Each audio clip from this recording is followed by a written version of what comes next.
പത്തനംതിട്ട സംഭവത്തിൻ്റെ കൂടുതൽ വിവരങ്ങൾ പുറത്തു വരുന്നതെല്ലാം അമ്പരപ്പിക്കുന്ന വിവരങ്ങളാണ്. ഒരു സാധാരണ ഹണി ട്രാപ്പിൽ കുടുങ്ങി സൈക്കോ പീഡനവും കടന്ന് ആഭിചാരക്രിയയിൽ എത്തി നിൽക്കുകയാണ് സംഭവം. ആലപ്പുഴ റാന്നി സ്വദേശികളെ ക്രൂരമായി പീഡിപ്പിച്ച് രസിച്ച ദമ്പതികളായ ജയേഷും രശ്മിയും സൈക്കോ മനോനിലയുള്ളവരാണെന്നാണ് പോലീസ് പറയുന്നത്. അതിക്രൂരമായ പീഡനമാണ് യുവാക്കൾ നേരിട്ടത്. യുവാക്കളെ കെട്ടിത്തൂക്കിയിട്ടാണ് ഇരുവരും ചേർന്ന് മർദ്ദിച്ചത്. ജനനേന്ദ്രിയത്തിൽ സ്റ്റേപ്പിൾ പിന്നുകൾ അടിച്ചു കയറ്റി, ഒപ്പം ഈ ഭാഗത്ത് മുളക് സ്പ്രേ അടിക്കുകയും ചെയ്തു. നഖത്തിനിടയിൽ മൊട്ടുസൂചി കുത്തിയിറക്കി.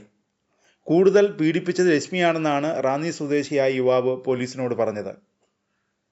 ജനനേന്ദ്രിയത്തിൽ സ്റ്റാപ്ലർ പിൻ അടിച്ചത് രശ്മിയാണെന്നും നഖത്തിൽ മൊട്ടുസൂചി തറച്ചും പീഡിപ്പിച്ചെന്നും റാന്നി സ്വദേശി പോലീസിനോട് പറഞ്ഞു.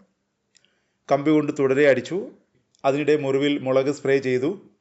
ദേഹമാസകലം ഗുരുതര പരിക്കുകളാണുള്ളത്. മർദ്ദനത്തിൽ ആലപ്പുഴ സ്വദേശിയുടെ ഒരു കണ്ണിൻ്റെ കാഴ്ച ഭാഗികമായി നഷ്ടപ്പെട്ടു. നട്ടലിനും പൊട്ടലുണ്ട്, വാരിയലിനും പൊട്ടലുണ്ട്. കെട്ടിത്തൂക്കിയിട്ടാണ് മർദ്ദിച്ചതെന്നും യുവാക്കൾ പോലീസിനോട് പറഞ്ഞു. ജനനേന്ദ്രിയത്തിന് പുറമെ ദേഹമാസകലം സ്റ്റേപ്ലർ പിന്നുകൾ അടിച്ചു കയറ്റി. കൊല്ലുമെന്ന ഭയത്തിൽ പുറത്താരോടും പറഞ്ഞില്ല. വീഡിയോ ദൃശ്യങ്ങൾ പുറത്തുവിടുമെന്നും യുവാക്കളെ ഭീഷണിപ്പെടുത്തി. ആലപ്പുഴ സ്വദേശിയായ യുവാവിനെ ബ്ലേഡ് വെച്ച് വരയുകയും കണ്ണിനടക്കം പരിക്കേൽക്കുകയും ചെയ്തു. ഭർത്താവ് യുവാക്കളെ ക്രൂരമായി മർദ്ദിക്കുമ്പോൾ ഭാര്യ രശ്മി അത് മൊബൈലിൽ പകർത്തി ആസ്വദിച്ചു. പണം തട്ടിയെടുക്കുന്നതിന് പുറമെ ദമ്പതികൾ ആഭിചാരക്രിയകളും നടത്താറുണ്ടെന്നാണ് റാന്നി സ്വദേശിയായ യുവാവ് പോലീസിനോട് പറഞ്ഞത്.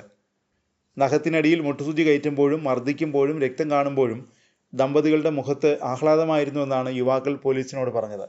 പീഡനം കണ്ട് രശ്മി ഉന്മാദാവസ്ഥയിലെത്തിയെന്നും യുവാവ് പറഞ്ഞു. പോലീസും അത് സാക്ഷ്യപ്പെടുത്തുന്നുണ്ട്.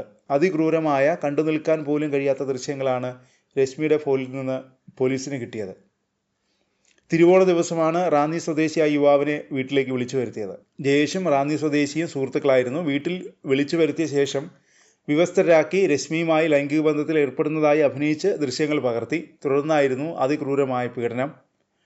ക്രൂരമർദ്ദനത്തിന് മുമ്പ് ആഭിചാരക്രിയകൾ പോലും നടത്തിയെന്ന് യുവാവ് പറഞ്ഞു.